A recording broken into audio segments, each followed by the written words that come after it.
Welcome to this video in the uTasker Shorts series. Today we're going to be looking at memory and storage commands on the command line interface. To do this we'll be using a Freedom K20 D50 board. This board is not a very new board and NXP doesn't produce it anymore. However, I've chosen it because it has flex memory and this is useful for the demonstration. Here we see the memory map of the device. 128 kilobytes of internal flash in this address range. Its flex memory is in this area here. Note that it's not contiguous in memory. This is read-only memory in normal operation. Then we have the RAM, 16 kilobytes of it, and we have an area where we find various peripherals. So that we can get started with the command line interface, I'm using Terraterm as terminal emulator. I've connected the board and now I'm allowing it to start. Here we see the normal hello world. If I hit the enter key, we find our command line interface, and today I'm going to be looking in the menu item number 3, the I/O menu. The I/O menu has memory commands which we'll first look at. For example, we can look at some internal flash. We'll look at the address 400. We'll look at 20 bytes. I can also look at them as words, or I can look at them as long words. I can repeat this with the flex memory. We'll look at a few bytes here. As we can see, the memory is presently blank. We can use the same commands for looking at internal RAM. I'll look at the first address of internal RAM.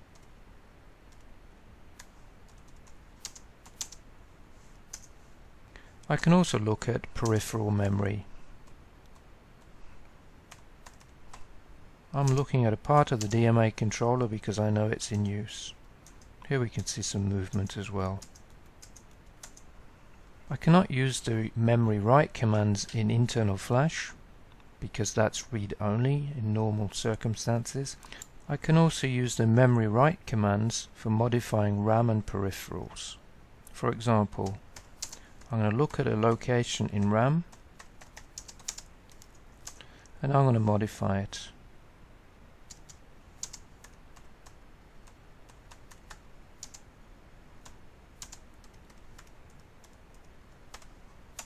And I'll check the value.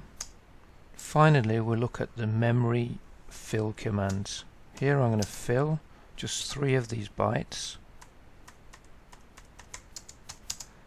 starting at this address with the value 55,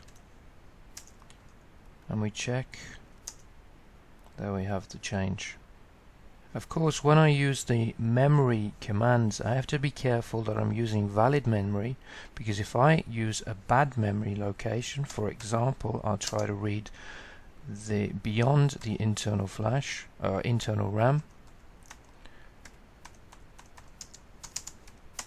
I get a crash and the watchdog fires. Now we're going to turn our attention to the storage commands. The storage commands are related, but they have some very interesting different characteristics. Here I've changed the slide where we see the original memory map. Now we're going to be looking at the storage map. The difference is the following. The non-volatile memory is located now contiguously. This means that we have the possibility, by using the storage commands in the storage view, at looking at all of these parts and also at modifying them. We'll see it now in operation.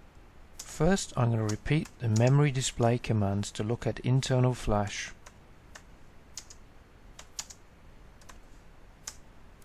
And I'm going to do the same with the storage command. Storage display, I can use the same address for the internal initial flash area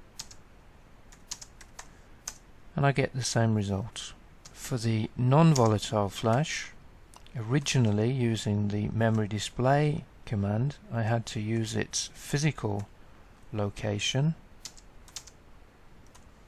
to read it.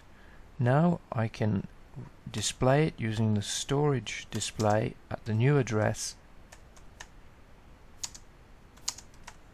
as such. Now the interesting part for programmers is that I can do the following. I can do storage display 1f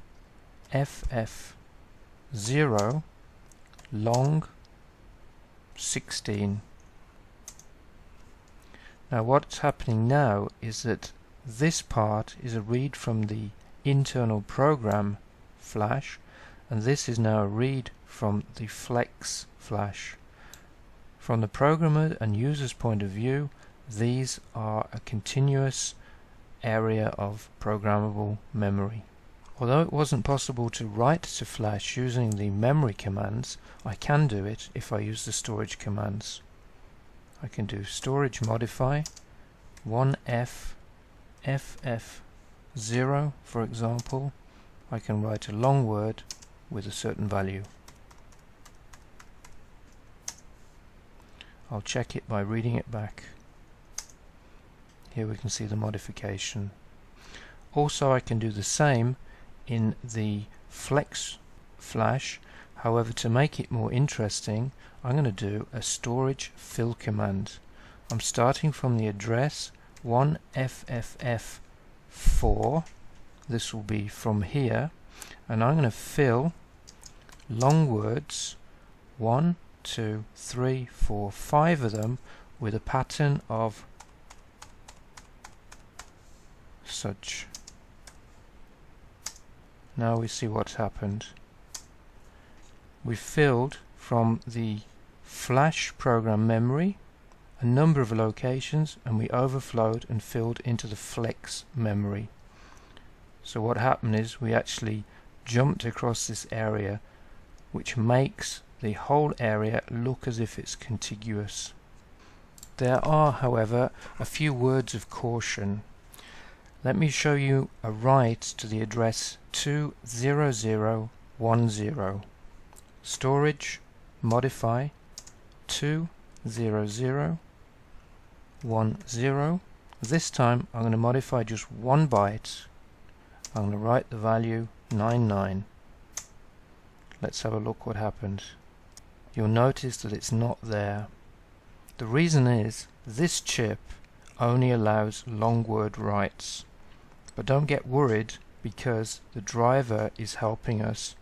What I can do now is I can do a continued write, storage modify 20010 plus the 1, another byte. I'm going to write a 55 into there.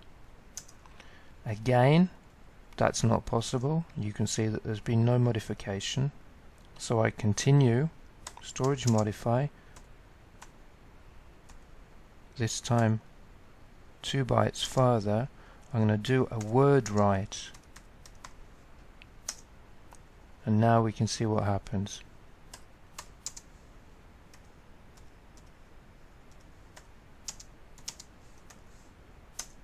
This time we have all of the bytes which we prepared written.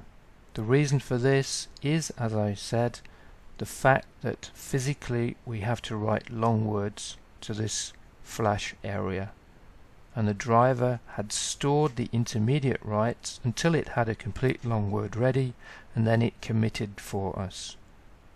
Now be careful, I cannot write any of these locations which have already been written once. In order to do that, I have first to delete it. To do this, I use the storage erase command. Here I could, for example, erase the block at the end of the flash program memory by using the same address as we used before. I'm just going to say we want to delete 1 byte. Now, if you understand the operation of the internal flash, it's not possible to erase 1 byte within a sector, so the driver did the best it could and it erased the sector that my byte was in. I'm going to repeat the same for the first area in the flex memory. So I use storage erase 20,000. This time I'm going to do 0 as the size. 0 is just interpreted as erase the sector that this address is in. There we can see that we've managed to erase the first sector in the flex memory.